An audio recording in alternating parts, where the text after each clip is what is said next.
on Breakfast Central, and we're going to start off the show with our usual, which is Wake Up Conversations.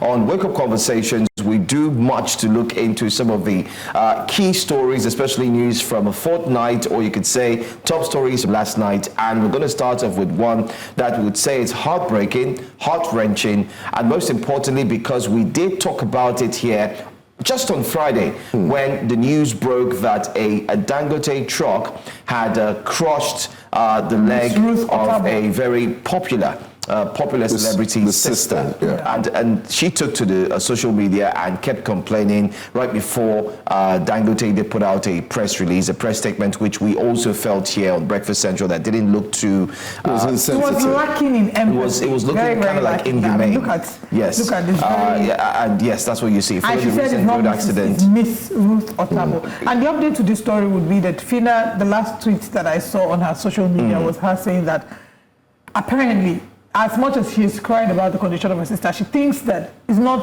not reflective of the actual position, that it's worse than she actually thought it was. But she says she and Dangote, their family and Dangote are in talks, and that they hope for some sort of a resolution.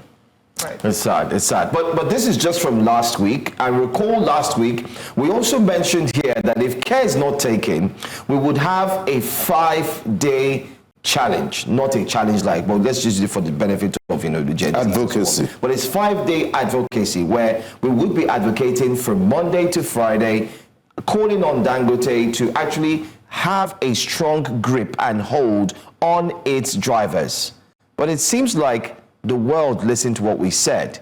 And before we could even start acting on it this morning, over the weekend, we had another sad story that involved Dangote truck killing about 3 persons, in quotes, allegedly. But we do have the footage. We're going to show it to you. This happened in Auchi just over the weekend, in other words, a few hours ago, even before we started our advocacy, which we had planned to do on Friday, today on Monday. Take a look.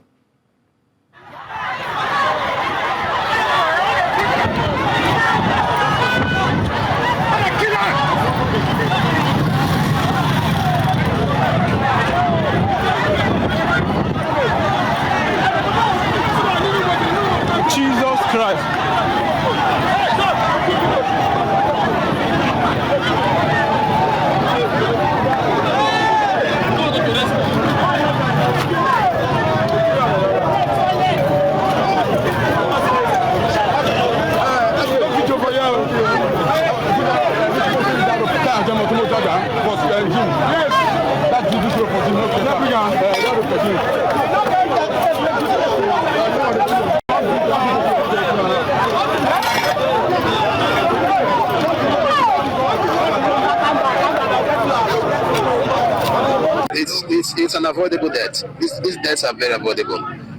They should be caught to order. These are boys that are not trained. These are boys that are overworked. These are boys that are stressed. Some of them are even high on drugs. So I think the management of the organization has to do proper assessment, because this is one madness too many. There are several trucks around the country. When it comes to a pattern that a particular organization, the truck keeps claiming the life of Nigerians, then it becomes a thing to worry about. This is just a mess. These are deaths that are very avoidable. When they put themselves together, it's a mess. Just lost 3 lives here now for the recklessness of some young men who probably, if well checked, might not even have licenses. So it's an avoidable death. Yeah, they have to put their house in order. On the part of the government concerning the construction of the road, we have it. Of course, the road should be fixed, but even if the roads are fixed, it's human beings that apply the road. Everything is not about government. We are government. Giving your trucks to an untrained driver, is that the government? Overworking your drivers because you want to meet a target, that's not the government. As much as the government has to do their part, the citizens has to be responsible. This is just one mess that should be avoided. Lives were unfortunately reportedly lost from this thing. What we have is that 3 people were crushed to death in this accident. Again, this is not the first time that we've had reports about the Dangote trucks, how they drive, how they've caused accidents. Last week we called Fina, the reality show winner, called out the Dangote truck because they killed her. Not killed, God forbid. They injured her sister and the bike person. And this time around, they've done another crushing. Now, that was Apostle Suleiman you saw in the video, but he didn't stop there. He went on X and he put out a tweet condemning, I don't know if our producers have the tweet as well, to please show it up, where he was saying, he literally directly tagged Dangote in the tweets. And in the tweet, he said, at Aliko Dangote, you are not the only rich man on earth. Your recklessness in managing your business has caused harm to families and made many parents childless. Your truck just killed 3 persons few minutes ago in Auchi. You give trucks to little boys who are high on drugs and untrained. This won't go unchallenged. And then if you look through that, through the responses, people detailing accounts of eyewitness reports they have seen of the Dangote truck drivers who drive recklessly. A number of them don't understand. They don't have drive. In fact, to go back to the one of Miss Ruth Otabo, it was alleged that the driver didn't even have a driver's license. So a number of them just know how to move a vehicle. They don't understand traffic signs. So I think this has reached a critical level, like Apostle Suleiman said. I mean, everything is not government, and if we're not going to self-regulate, then the government needs to step in at this point and do an overview and assessment of Dangote trucks and the capabilities of its truck drivers, if they're fit to ply Nigerian roads. Because from the reactions we've seen on social media and past news events, it's always the Dangote trucks in the spotlight. Some might argue that just based on the numbers, the sheer number of trucks, there's every possibility that, okay, when an accident happens, it could have to do with the Dangote truck. So we need the government to do a thorough investigation and ensure that lives of Nigerians are not jeopardized and put at risk because Dangote is moving haulage from one part of the country to another. It's time for them to step in and be responsible. And the Dangote group also needs to come out. Yes, and explain their driver recruitment process, their training, the number of hours they work for, so as to, because if you don't speak, you leave room for all sorts of speculation. So the PR team and crisis management should do something. There should also be investigation, because it's one thing for them to see that their name is in the news for the wrong reason, to come out and say, oh, we put them on shift, they only work 60 hours a day. It's their word against. Their word against there being like an independent auditor that goes in, carries out our investigation to be sure that they follow standard practices. You can't put someone to drive a truck if they aren't properly rested. You ensure that, I mean, my friend had a driver who then used to go for vigil and then come to work very early the next day and he's sleepy. And she had to say, look, why are you risking my life? Exactly. Risk my life. Nobody say you should not serve God. I'm a Christian as well. But if you want to be doing vigil, please do vigil. Don't go to vigil in the night and come and drive in the morning. No. So certain cardinal principles, if you're going to be a driver, you must be thoroughly rested. You can't put someone, for example, to work 24-hour shift, go home for a few hours, come back. So those are the things we they should also test them, like in the United States just yesterday. Sorry to segue. The pilot? Pilot, yes. He had to do a DUI. And, he was taken off the plane. He was reeking of alcohol. That's another thing, and I think all the points we've highlighted here are very key.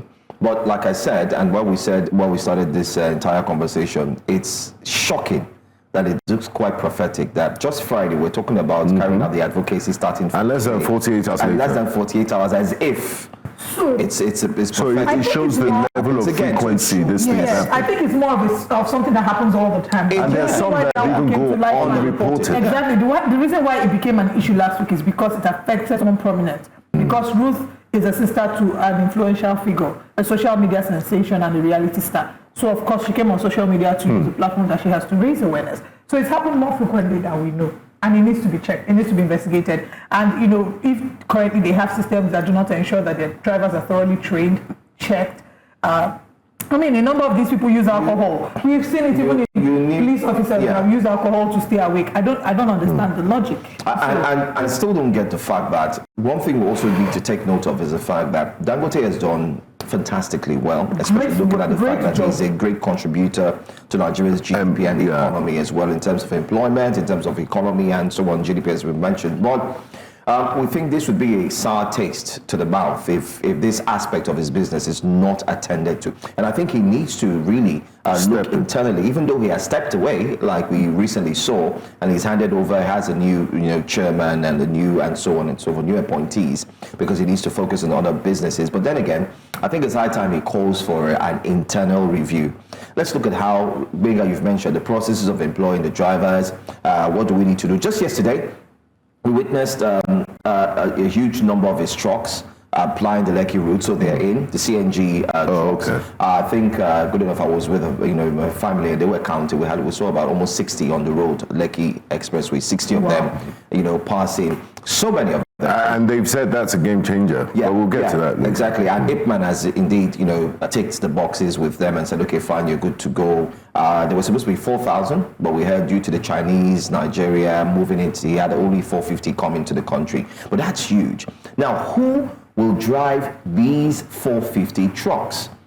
Bearing in mind that you have a challenge with the other trucks that has continued to, put the lives of people in disarray, therefore leading to the death and so on of so many of them. However, many have said that it is not really the fuel tankers; it's the one that carries cement that usually has these accidents. Okay. Whichever. Regardless, they are articulated vehicles. Exactly. These vehicles are weapons on their own. They are long vehicles, and I mean, any wrong move can lead to a very serious accident. So you need a level of expertise for the drivers. And do they even have a driver's school? That's another thing to highlight. And it would be nice for the Dangote Group to also tell us, because we remember the last time they had a recruitment exercise, a number of drivers we saw, it became conversation, we saw graduates, even people with PhDs applying. So it would be nice to get an update on that. So while we hold the Dangote Group responsible, I think it's also important that we hold the government responsible, because you can have the best of drivers, the smartest and sharpest drivers. If they're driving on roads with potholes that have no traffic light, chances are that there could be possibilities of accidents. You're right. Our roads are not the best roads, if we're being honest. Potholes on the roads that need to be fixed. These are areas that should be looked into, right? If we're having potholes on our roads and a number of the roads don't have proper lighting, I think that this is something that is a cause for concern. I mean, look at that. Lives of people are at risk. Also, I want to use this as a medium to do a proper appeal. If you ply the Lekki-Epe Expressway very often, there's a particular spot on Lekki-Epe Expressway that, it has a lot of traffic flowing. I am talking about the Freedom Way traffic lights. It's important to please announce to the Ministry of Works, Ministry of Transport, to LASMA, all the relevant authorities, that the traffic light at Freedom Way has not been working for, by my count, 3 weeks now, and nothing is being done about it. Are there LASMA officials there? In the morning, there are no LASMA officials. Sometimes there are, sometimes they aren't. Sometimes it's like fight for survival. Everybody's trying to look for when there's a freeway to put their head in. That is an accident waiting to happen, a terrible accident waiting to happen. And I hope that that's looked into. But still looking at the Dangote truck story, Nigerians have been reacting to this. Let's go on X and take some of their reactions. And our first tweet is from Inibehe Effiong, who says, Dangote driver/truck strikes again, this time in Auchi, Edo State. 3 Nigerians killed. Something has to be done to stop this killing spree, Inibehe Effiong says.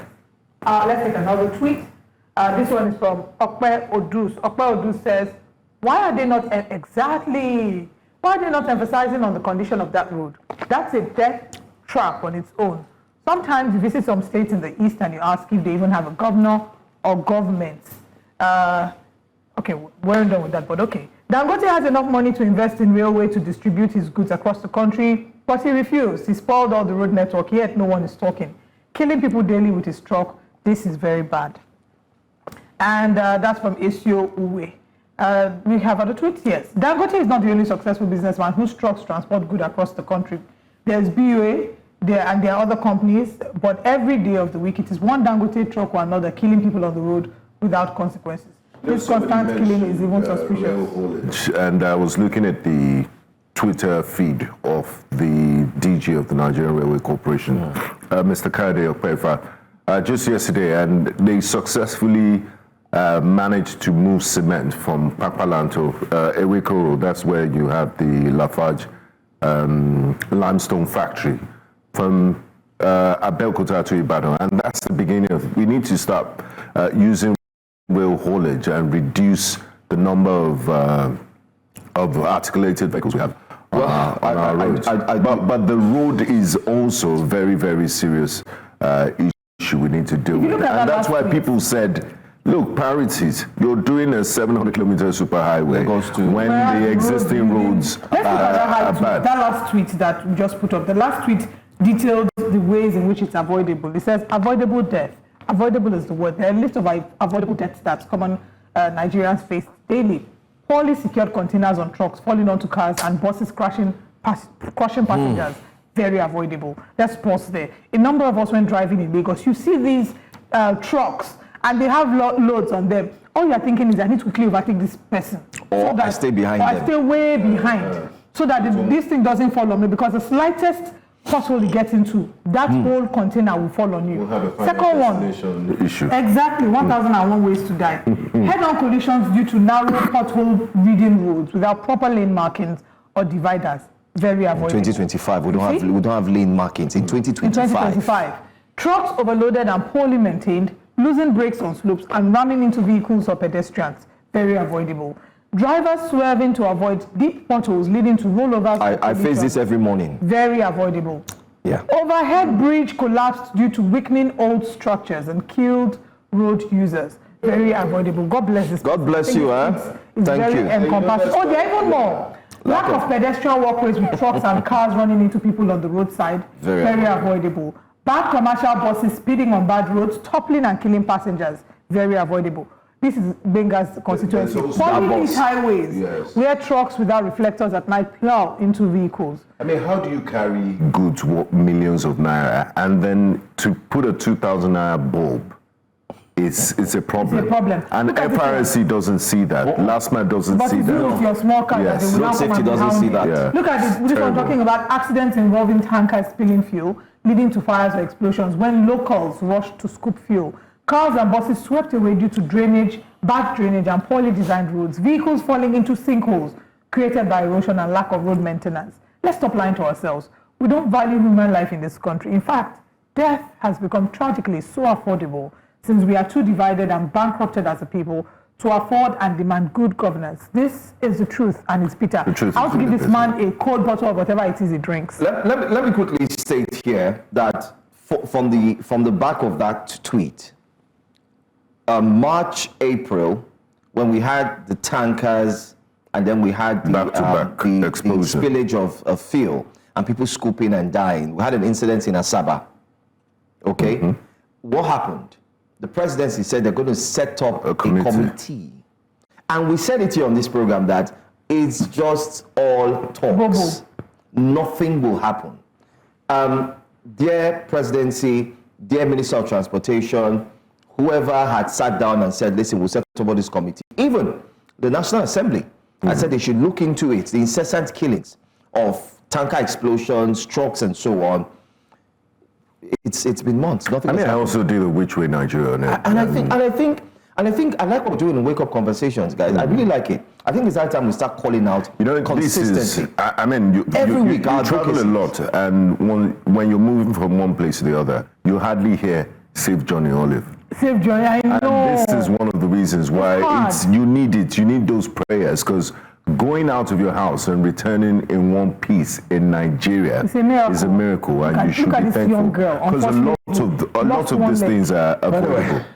Guys, I think we should just continue advocacy. Tomorrow is another day for us to call on this, and we'll keep doing it every week. Every week we have a new advocacy that we need to push. All right, let's move away from the unfortunate incidents regarding the death of these Nigerians. Our hearts are with their families, and we pray that they find comfort and justice, whatever justice will mean, because justice is never complete when a life has been lost. Because justice that cannot bring back the life, is that really justice? I also want to give an update on the advocacy of last week. That's Lagos State and street lights. So Western Avenue, I've seen some improvements all the way to the airport.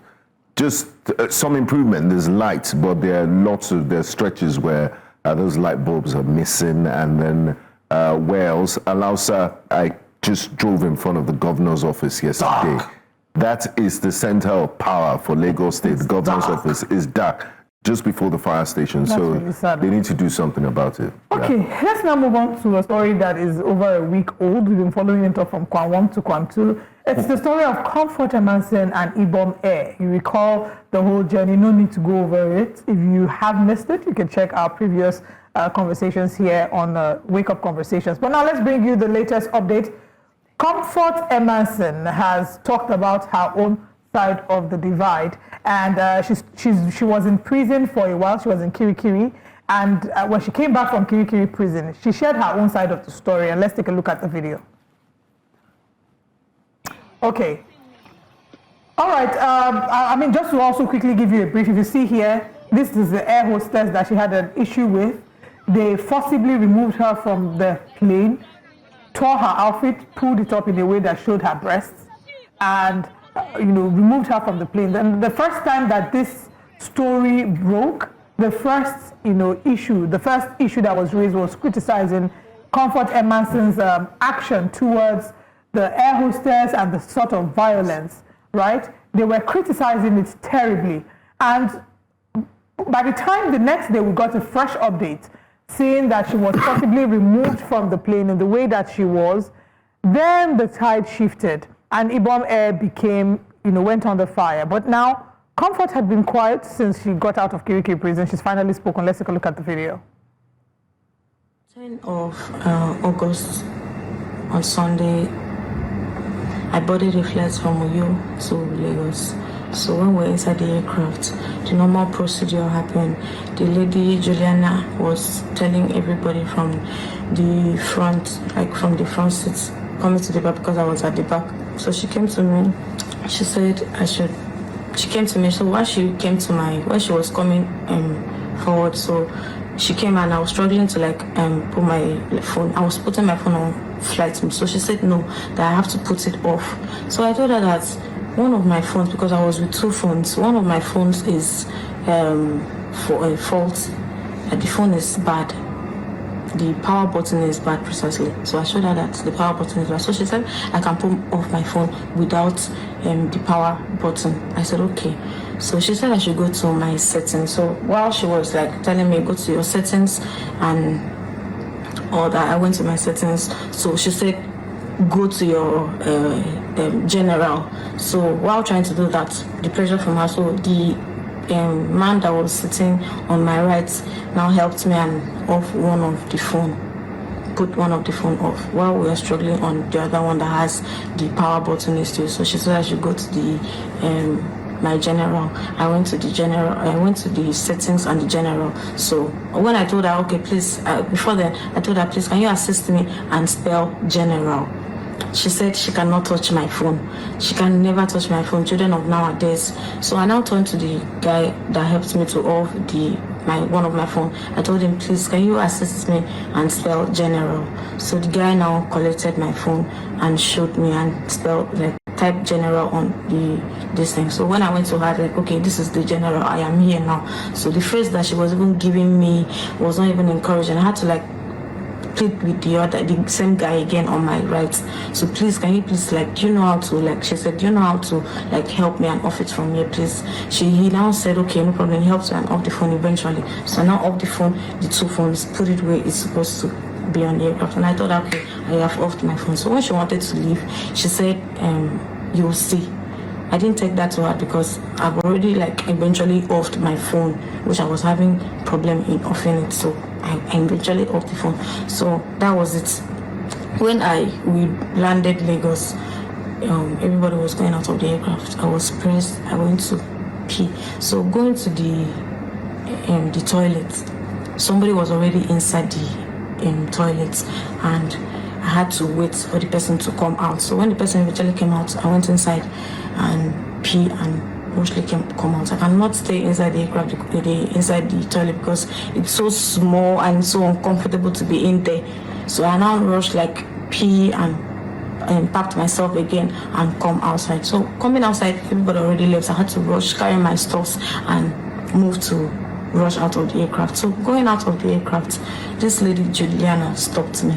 And I asked her, why did you stop me? Why are you stopping me from going out of the aircraft? Everybody has left, so I need to go out.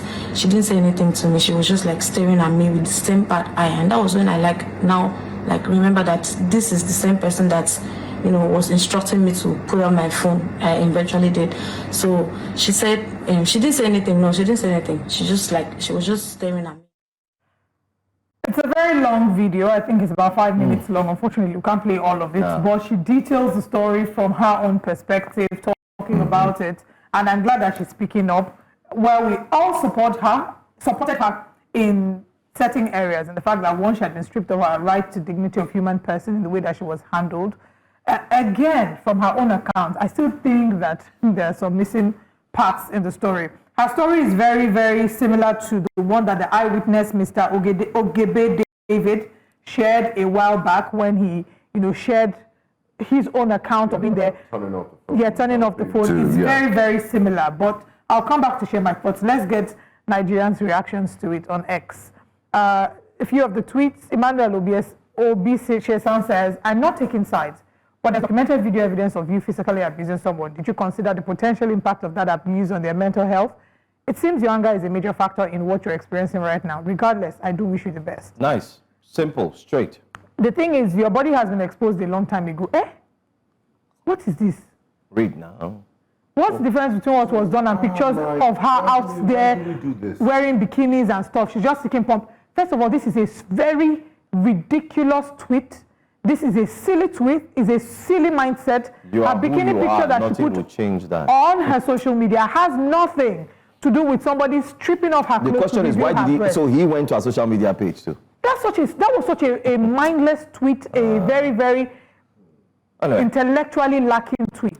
It's one thing to actually talk about someone and talk about the situation. Exactly. Leave the personal issues away. Yeah, focus on the situation. So I think the summary of it would be that, yes, she had narrated her own side of the story, but the manner in which she narrated it, it felt there was something missing. You can't just say, I don't know where my general, can you help me spell general? And the lady goes away and she's giving you bad eye. Something was missing, and the missing point there goes back to the eyewitness account where the eyewitness has said that there was a shouting match. She did not mention in any part of that video that there was a shouting match. She didn't mention that and yes, she could have said, I was triggered and I insulted her, because the eyewitnesses said she kept raining abuses and she kept cursing out on them. Obinna says, "I find it appalling that a lot of Nigerians are not bothered about the unprofessional attitude of that air hostess. A passenger was rude to you before takeoff. You didn't complain to have her removed. She was in the flight until she got to her destination. Pilot didn't call security. You didn't call security. You decided to deal with her because you felt she was a common hookupian, whatever that means. Somebody that paid over 100K for that flight, and they took videos to make it look like she attacked the lady unprovoked. I'm sure she'll never try that if it was a man. We really have a long way to go in Nigeria in terms of professionalism, and the fact that we support these barbaric acts is the reason we can never get it right." Anyway, summary of it is, I don't think that anybody... What's that word? Hookupian. Hookupian. Somebody that engages in hookup. What is hookup? Hookup is when they hook you and you're up. Makanaki says, "In as much as we don't blame you for everything that happened, you are not taking accountability for the role you played in the incident, and I completely agree. All I hear from you is what everyone did to you, so you want us to believe you never said anything provocative or did anything that could make the other person react, Abi." At the end but this one don't make it about women and accountability. Please, Makanaki, wait. Let's read it now. Which one is women and accountability? I should have said comfort and accountability. Exactly. She's a human being at the end of the day. Yeah. When you are done with the well-prepared script, take it to court and you know what? That's all, guys. Because this is the long run. Both parties had their own fair share of wrongdoing, and it's the government's responsibility. I don't even know if they're going to press charges at this point, because it looks like go and sin no more is the new policy. That's what's happened. So let's learn lessons. I think the amnesty. We have moved on. Aviation amnesty has finished. If you like, go and misbehave. Someone tried it. Oh, I didn't. Someone tried it. I'm not sure. I can't confirm it anywhere. Yeah, someone tried it this weekend. Someone tried it this weekend again, and then. What is it with badly? Switch off the phone. Person that will not. I will not. He wants to blow now. He's seen all these things that they are offering Comfort. Comfort has gotten over 47,000 followers on Instagram. Wow. As of my last check, how many? 47,300 Instagram followers. I saw Igwe Tupac's hype man. He was boarding a plane and he said he had to wear 4 boxers before, just in case anything happened. And there was a video of a very dark man announcing to people in the aircraft. I didn't know when he became an air hostess, telling them to switch off their phones. So if they tell you, please switch off your phone, blah, blah, blah. It's really dramatic. But let us know what you think about it. You can tweet us via New Central TV on X or individually, or you can drop a comment in our YouTube chat box. We're streaming live. at News Central TV on YouTube. We'll take your reactions when we come back from the break.